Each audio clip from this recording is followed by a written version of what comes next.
Stock மார்க்கெட்டை அடிப்படையிலிருந்து learn பண்ணணுமா?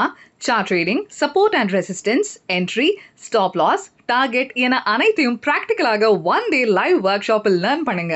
கால் 8072586715. Link in description. வணக்கம் பிரஜி சார். வணக்கம் Nilesh. Welcome back to the magic 20 Tamil வழங்கும் the final trade sir. Yeah. So இன்னைக்கு first thing happy Onam sir. Thank you நிலேஷ். Yeah. ஆல்சோ டு ஆல் நம்ம லிசனர்ஸ் எல்லாருக்குமே ஓணம் செலிப்ரேட் பண்றவங்க எல்லாருக்குமே ஃபைனல் ட்ரேட் சார்பாக. ஸோ இன்னைக்கு வந்து ஃபர்ஸ்ட் வந்து பாத்தீங்கன்னா நிஃப்டி 50 வந்து பாத்தீங்கன்னா 24,207 126.8 வந்து டவுன் ஆயிருக்கு சார். After Correct. தட் பாத்தீங்கன்னா சென்செக்ஸ் வந்து 77,472 183 வந்து டவுன் ஆயிருக்கு. கரெக்ட்.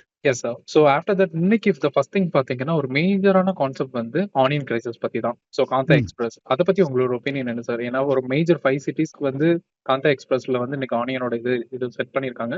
கிலோ வந்து 60 rupees வரைக்குமே டச் ஆயிருக்கு. ஸோ அதை பத்தி உங்களோட ஒப்பீனியன் என்ன? ஆமா, ஃபர்ஸ்ட் வந்து மார்க்கெட் ஸ்டோரியை ஃபர்ஸ்ட் பார்ப்போம். இன்ஃபேக்ட் இன்னைக்கு காலையில ஒரு சிறிய ஏற்றத்தோட தான் சந்தை துவக்கத்தில் இருந்தது. ஆல்மோஸ்ட் 24,380 அந்த ரேஞ்ச் எல்லாம் தொட்டு இருக்கக்கூடிய ஒரு ஹை நிஃப்டியில பார்த்தோம். அதுல இருந்து தொடர்ச்சியாக ஸ்டெப் பை ஸ்டெப்பாக ஒரு இறக்கம். பட் அந்த இறக்கம் கூட ஓரளவுக்கு ஸ்டேபிளா 24,290 அந்த ரேஞ்ச் வரைக்குமே ஸ்டேபிளா இருந்திருக்கு. பட் அந்த லாஸ்ட் கடைசி ஒரு 5, 10, 15 நிமிஷத்துல நம்ம வந்து 24,292 இருந்து 24,207 வரைக்குமே கடைசியில அந்த ஒரு 10 நிமிஷத்துல ஒரு வீழ்ச்சியை சந்தித்து நம்ம சந்தையில பார்க்கிறோம். ஸோ நேற்றைய தினம் இதுக்கு ரிவர்ஸா இருந்தது. கடைசி 5 நிமிஷத்துல ஒரு ஷார்ப்பான ஏற்றம், இன்னைக்கு வந்து கடைசி 5-10 நிமிஷத்துல ஒரு ஷார்ப்பான இறக்கம், bringing us to that 24,207. could be profit taking, இல்லாட்டி லாஸ்ட் 10 மினிட்ஸ்ல அந்த கேஷ் அட்ஜஸ்ட்மெண்ட்னு சொல்லுவாங்க. ஸோ க்ளோசிங் ஆப்ஷன் செஷனோடைய அந்த அட்ஜஸ்ட்மெண்ட்டாக தான் இருக்கும் அப்படின்றத நம்ம எடுத்துக்கலாம். சரி, இரண்டாவது நீங்க கேட்டது வந்து முக்கியமாக இந்த ஆனியன் கிரைசிஸ் பத்தின ஒரு மேஜர் இஷ்யூ. ஆமா, ஆனியன் வந்து ஒரு பேசிக் ஃபுட் மெட்டீரியல் இல்லையா? நம்ம எல்லாத்துக்குமே பயன்படுத்தக்கூடிய, எல்லாருக்குமே பயன்படுத்தக்கூடிய எல்லா விதமான குக்கிங், அட்லீஸ்ட் ஃபுட் உணவுப் பொருட்கள் பெரிய அளவில் யூஸ் பண்ணக்கூடியது வந்து ஆனியன். ஸோ ஃபுட் இன்ஃப்ளேஷன்னால வரக்கூடிய ஒரு பிரச்சனை இவ்வளோ பெரிய இஷ்யூ எப்படி ஆகுதுன்றதுக்கான இது அருமையான ஒரு ஸ்டடி.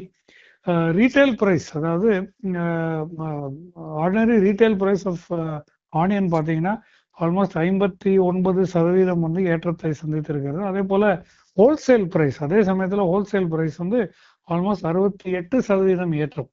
ஸோ அண்ட் சென்னையில் மட்டும் நீங்கள் சொன்ன மாதிரி ஆல்மோஸ்ட் 60 ரூபா கிட்ட அருகில வந்து தொட்டிருக்கிறது நம்ம பார்க்கணும். ஸோ இப்போ ஆனியனோட பிரைஸ் இவ்வளோ தூரம் ஒரு ஏற்றத்தை சந்தித்தால் ஆட்டோமேட்டிக்கா நமக்கு எல்லாருக்குமே பண வீக்கத்தோடைய பாதிப்பு வந்து எல்லா விதமான அக்ராஸ் லைஃப், எல்லா விதமான ஒரு ஆங்கிள்லயுமே, ஆமா, எவ்ரி ஸ்டேட் ஆஃப் லைஃப் இது வந்து அஃபெக்ட் ஆகும். ஸோ இதுக்கு முன்பதாகவும் இந்த மாதிரி ஆனியனுடைய பிரைசஸ் வந்து இவ்வளவு ஷார்ப்பா ஏற்றம் நடக்கும்பொழுது நாசிக்ல இருந்து சென்ட்ரல் கவர்மெண்ட் வந்து இந்த காண்டா எக்ஸ்பிரஸ் வழியாக, ஆமா, அது வழியாக நம்ம வந்து பல ஊர்களுக்கு இந்த மாதிரி அந்த பிரைசிங் குறைக்கிறதுக்கான ஸ்டாக், அவங்களுடைய பஃபர் ஸ்டாக்ல இருந்து அதை ரிலீஸ் பண்ணி இந்த ட்ரெயின் வழியாக, ரயில் பெட்டி வழியாக ஒவ்வொரு ஊருக்கு அனுப்புறது நம்ம பார்த்துருக்கிறோம்.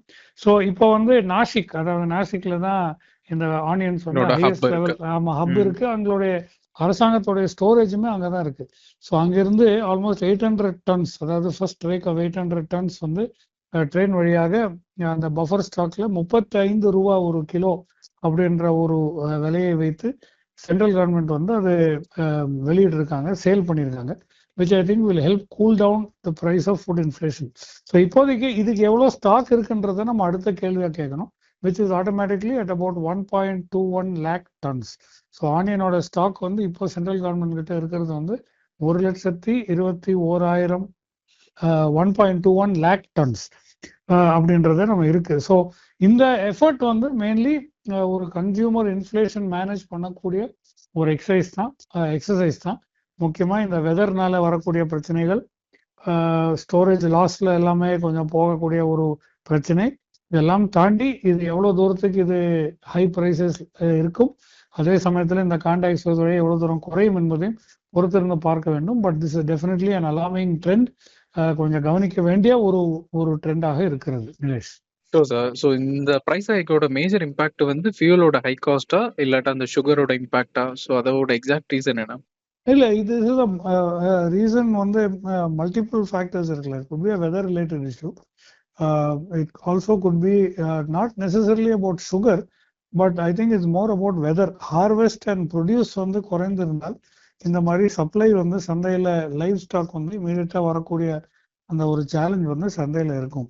ஸோ சமீப காலத்துல நமக்கு ரா சுகரோடைய ப்ரைஸஸ் வந்து இன்டர்நேஷனல் மார்க்கெட்லயே ஒரு ஏற்றம் சந்தித்ததை பத்தி நம்ம பேசியிருந்தோம்.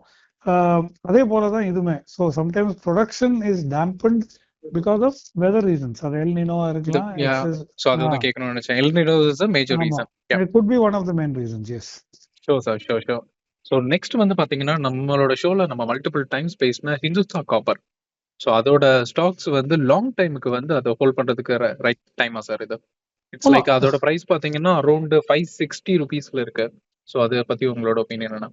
ஆமா, இந்துஸ்தான் காப்பர் நம்ம வாங்கும்பொழுது எப்பவுமே அது கொஞ்சம் நீண்ட கால அடிப்படைக்கு அந்த தொலைநோக்கு பார்வையோட தான் இந்த இந்துஸ்தான் காப்பர்ல நம்ம முதலீடு செய்ய வேண்டும். ஏன்னா இது வந்து ஃபண்டமெண்டலி இதோட பயன்கள் எங்கெங்க இருக்குன்னு நம்ம புரிஞ்சுக்கிட்டோம்னா இந்த கேள்வி வந்து நம்ம மனசுல எழும்பாது. ஏன்னா இனிமே வருகின்ற காலகட்டத்துல ரொம்ப முக்கியமான ஒரு சில ஏரியாஸ் அண்ட் செக்டர்ஸ் வந்து power transmission, renewable energy, electric vehicles, railways, data centres, ஆமா, defence and infrastructure, electrification, so rural electrification and otherwise. So இது எல்லாமே காப்பர் அடிப்படையில தான் இருக்கிறது. Copper is the base metal here.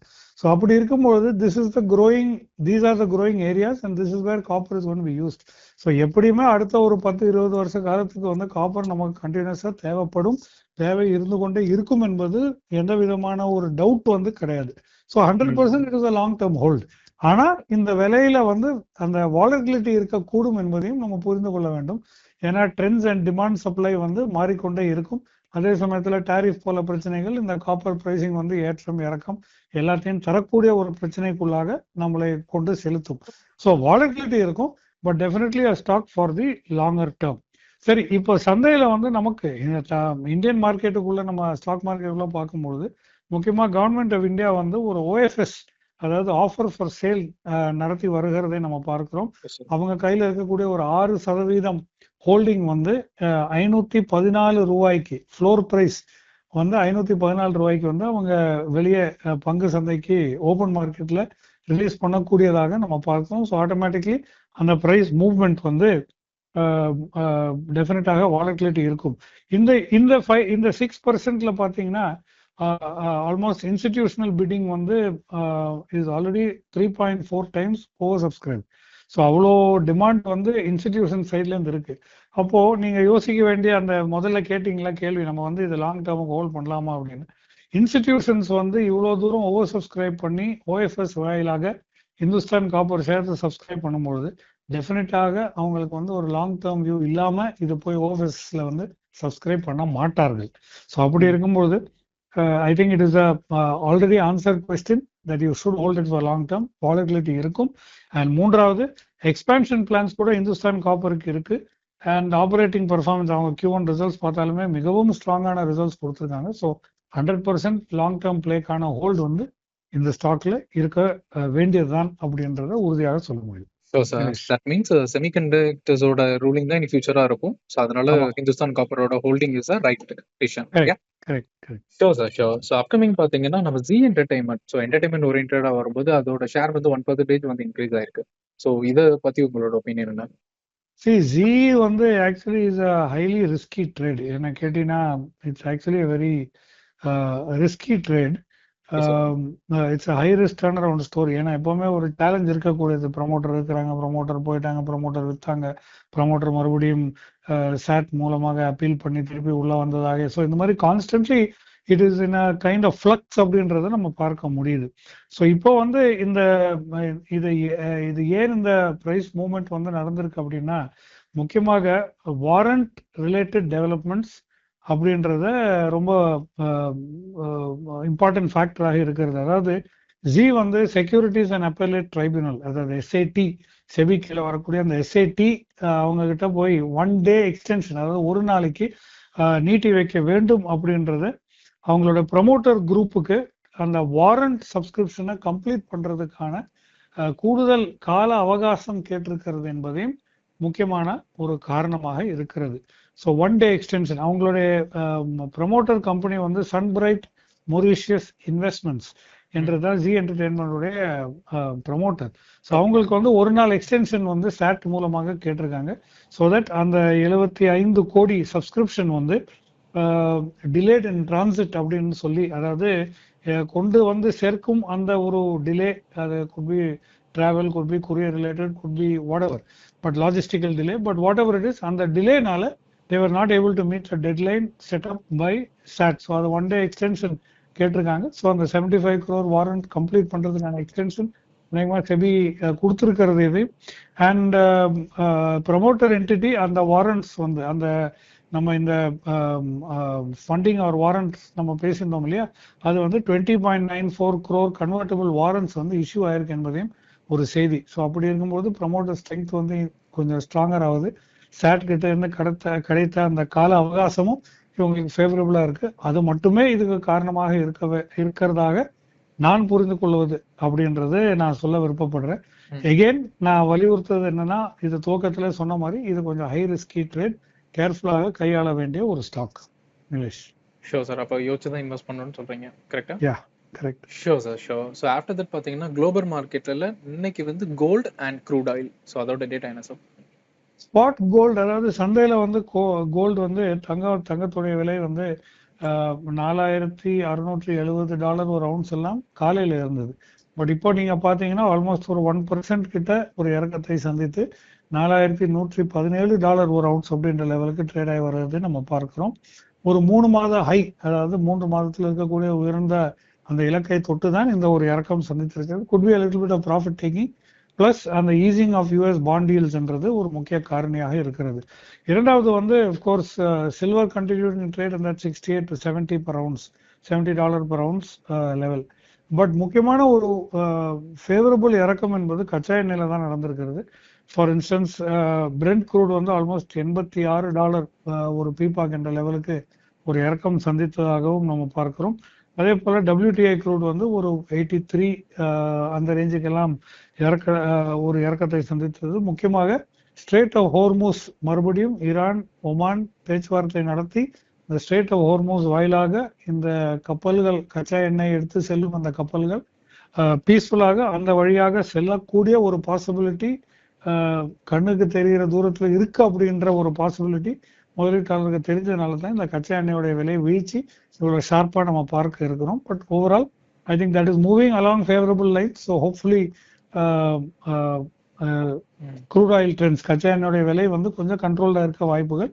அதே சமயத்துல கோல்டு வந்து பாண்ட் ஈல்ட்ஸ் குறைவாக இருக்கக்கூடிய அந்த ஒரு சூழல்னால கொஞ்சம் ஒரு ப்ராஃபிட் டேக்கிங் பவுட்டும் கோல்டுக்கு வந்திருக்க கூடும். பட் அதே சமயத்துல காப்பரோட விலை $6.72 per pound என்ற ரொம்ப ஷார்ப்பான ஒரு இன்க்ரீஸ் வர்றது சந்தையில பார்த்துருக்கோம். So again as an ancillary answer, நீங்க இந்துஸ்தான் காப்பர் நீண்ட கால அடிப்படையில் வைக்கலாமா அப்படின்னு கேட்டீங்க. குளோபல் குரூப் பிரைஸுமே almost at near time highs.